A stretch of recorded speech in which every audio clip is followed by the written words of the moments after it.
My background kind of like quickly is, I started my career working in investment banking and relatively quickly went into hedge funds. Had a really good track record of finding successful investments in healthcare and other industries.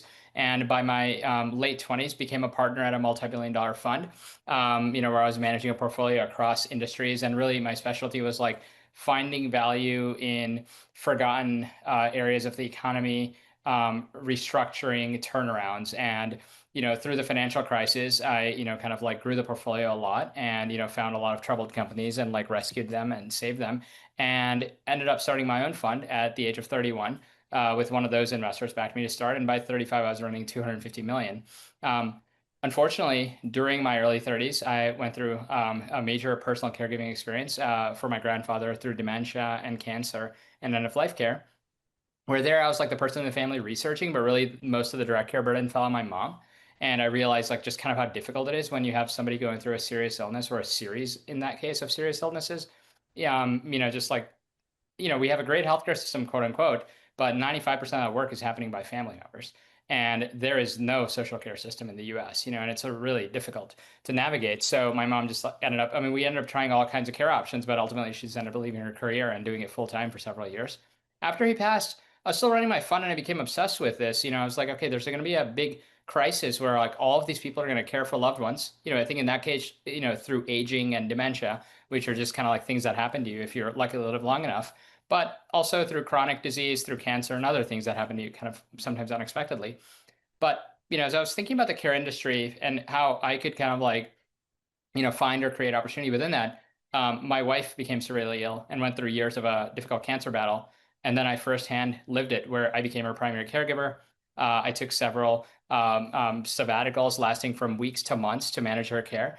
And ultimately just left my career and became her full-time caregiver, which, thankfully, knock on wood, she finally had a successful outcome and has now been in remission for several years. And, I thought that was partly due to the focus and, kind of quality of care, that she received and we coordinated. And at that point, I just became kind of obsessed. I was like, at that point, I was like 40 and I was like, okay, frankly, I looked back on my career and I was like, okay, I've done meaningless stuff. And, here's something where I can put my skills and energy to use and make a positive impact on a bunch of other people. So I started kind of a series of healthcare innovations. So yeah, that's my kind of journey in a nutshell. And I think that through even the innovation at Carriaya and now the innovation we're doing at Counterforce Health, I think kind of my biggest observation is the healthcare financing system is what's broken in the country. It's not that healthcare is broken. I mean, if you actually think about it, we have some of the best healthcare in the world, right? Like we have cutting edge therapeutics, like people are inventing all kinds of new, targets and new drugs. We have some of the best machines and the best technology. We have some of the best doctors, best training in the world. Like people from other parts of the world would love to come here. So it's not that we have a bad healthcare system. But I think unfortunately we have a completely broken healthcare financing system. And how is care financed? Who decides on who gets care, on what's delivered? So it ends up resulting in this weird kind of situation where for the super wealthy, there's amazing stuff. For many of the rest of us, there's a mixed bag depending on your luck of the draw. And then for the vast majority, it's not just terrible, but it will actually bankrupt you and it might kill you, because you won't get the care you need. So I think it's healthcare financing that's kind of the key. And I think that maybe I particularly was attuned to that because I came from like a finance background. Although I would say, even to my own credit or detriment, until I went through it personally, I was always very focused at a micro level on like, what is this company doing? What is this company doing? How is this paid for? And then when I went through it personally, I started thinking through at a macro, big picture level of how is the country deciding to do it. And then in starting even innovations like Carriaya and then later Counterforce Health, I've been like now obsessively focusing on it at a macro level that these actions are beyond what any individual person can kind of deal with, and beyond sometimes what even any individual small company can deal with. I think these are decisions made at the top levels of government, and everything from deciding which policies to set, deciding what the government directly pays for, creating regulation, which by the way, regulation is a double-edged sword. Sometimes, one of my hypotheses is that regulation has created some of the problem now in terms of created extreme market power of a handful of large for-profit health insurance companies that are dictating healthcare. And I think also the second order effects of what's happening with our healthcare workforce. Interviewing and talking to tons of doctors, nurses, nurse practitioners, PAs over the years, and just kind of like realizing like how stressed out, burned out, and broken they are. So yeah, I think it's healthcare financing. That's like the biggest problem in our country. Like we spend a lot on healthcare, but how it's allocated, I think, is really flawed. One of the most interesting books I've read in the last few years, which I'll happily promote. I don't know the guy at all, but it's a genius book. It's called The Revolt of the Public, and it's written by Martin Gurry, who I think was a CIA intelligence analyst for like 30 years. And he wrote the book very presciently, I think in 2013 or 14, like right at the rise of like social media. I mean, obviously Facebook and Instagram and these things came about in like 2008 or 2012, I believe is when Instagram was invented, right? But, so he wrote it at 2013, 2014, but he wrote an update a couple of years ago, but it's like a fascinating book.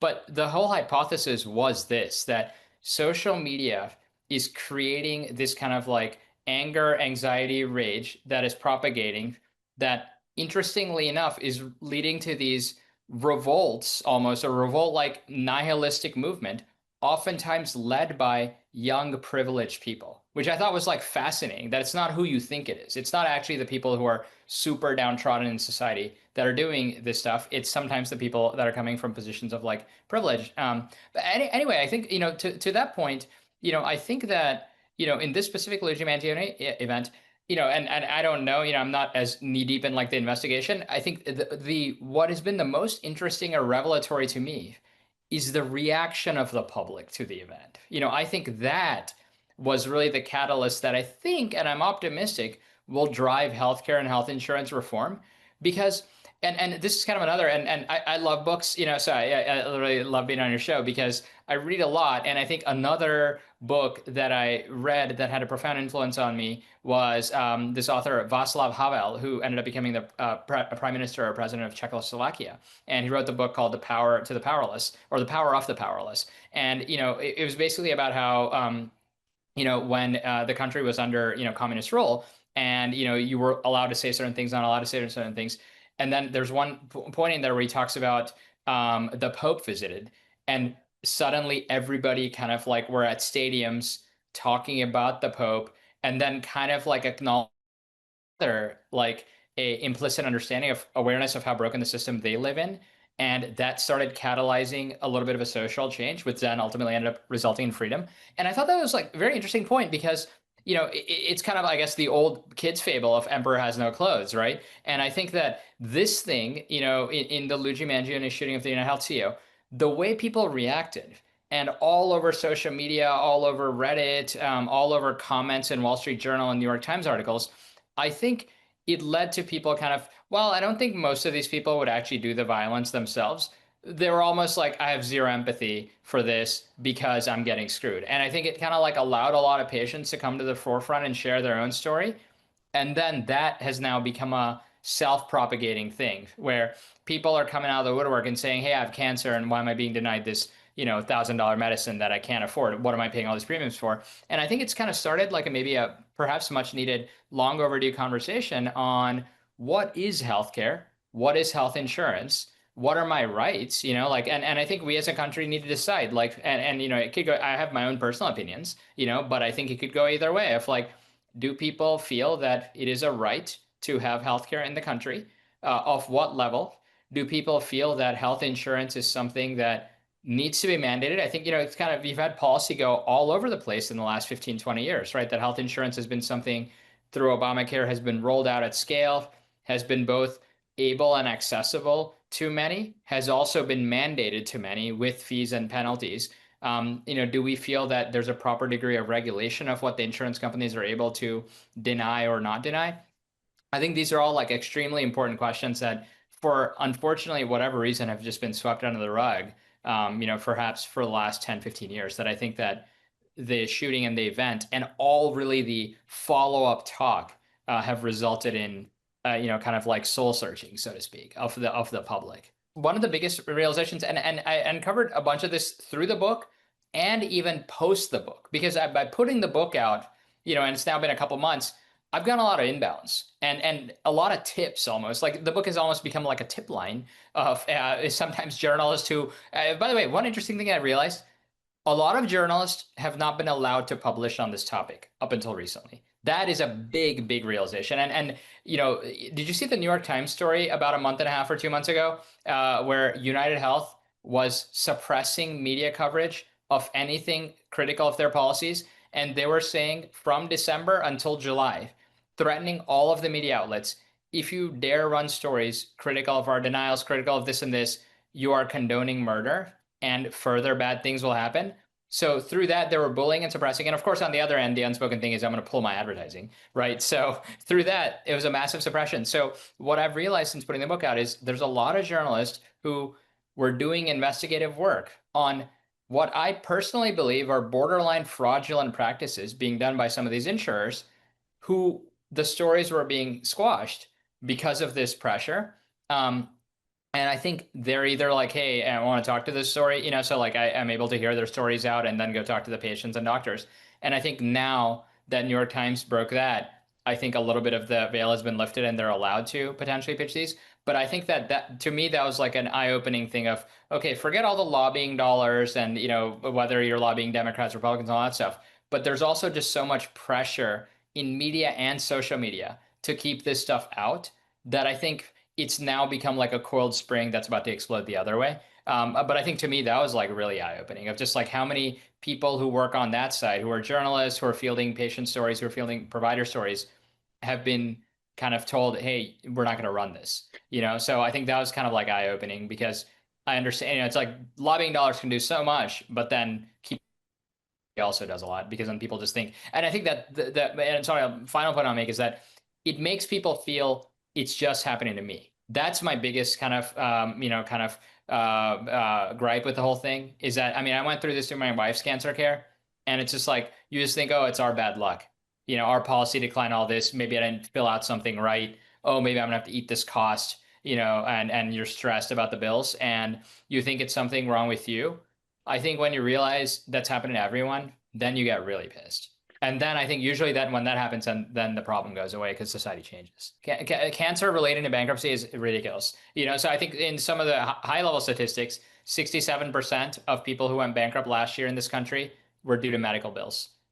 500,000 people went bankrupt last year personally, right? And it happens about every year. 67% were due to medical bills. Another interesting statistic of that is 83% of those had insurance. So these are uninsured, right? These are insured people going bankrupt. Like, what's the meaning of insurance? It's like, it's almost like a joke, right? Like there's a backup. It's like, can you imagine if like you have home insurance, auto insurance, like the thing's supposed to cover you in case of catastrophe. And here, again, this is kind of like interesting, like, words have meanings. And I think that, this is a interesting kind of like industry where the meaning of the word has morphed. Now, health insurance is simply a little bit of healthcare financing help. Or, it's a little bit of like, I'll cost share with you. But like really, like to protect you from the catastrophe doesn't exist, And if people realize that, I think a lot of people would be revolting and they would be saying, why am I paying this? Or employer, why is the employer paying this? I think we have all this employer health insurance being offered. So even though you might not be directly paying the premium, maybe you're sharing it with your employer or whatever, somebody on your behalf is paying a lot. And if you see the cost, by the way, and I think that this is, I actually did a social media post about this today, which I thought was fascinating. In the last week, here's one fun. I appreciate it. And I'm not a political person. I'm kind of like pretty apathetic, just given, whatever the environment of the last 5, 10 years. But basically, Marjorie Taylor Greene and Alexandria Ocasio-Cortez both have come out swinging in the last 2 weeks on one topic, health insurance. Check out their posts. They are just like getting pissed. And so I think that this is actually now becoming a bipartisan kind of like populist movement because premiums are jumping so much and denials are jumping so much. So people are like, I'm getting jammed on the cost of this thing. And when I get sick, it's not paying. So what's the whole point? And why am I being forced into it by the government? What's the government doing? So I think it's kind of like an interesting thing heading into, and I think all this politics aside, some of the second order effects of the Obamacare subsidies that were there that are going away, some of these negotiations happening in DC. I don't know all the stuff because I'm not like a big, in the weeds on policy. The end result is we're heading into an open enrollment period in about, 3 weeks, 4 weeks, where 110 million Americans, if you combine all the people on Obamacare ACA plans and all the older people on Medicare and Medicare Advantage plans, 110 million people are about to have a freaking sticker shock of their lifetime. when they look at what's happening with premiums. In some states, here I live in North Carolina, the average expectation is the average person's premium is going to go up by 28%, with some estimates suggesting up to 40. In some other states, people are experiencing 40 to 50% premium hikes.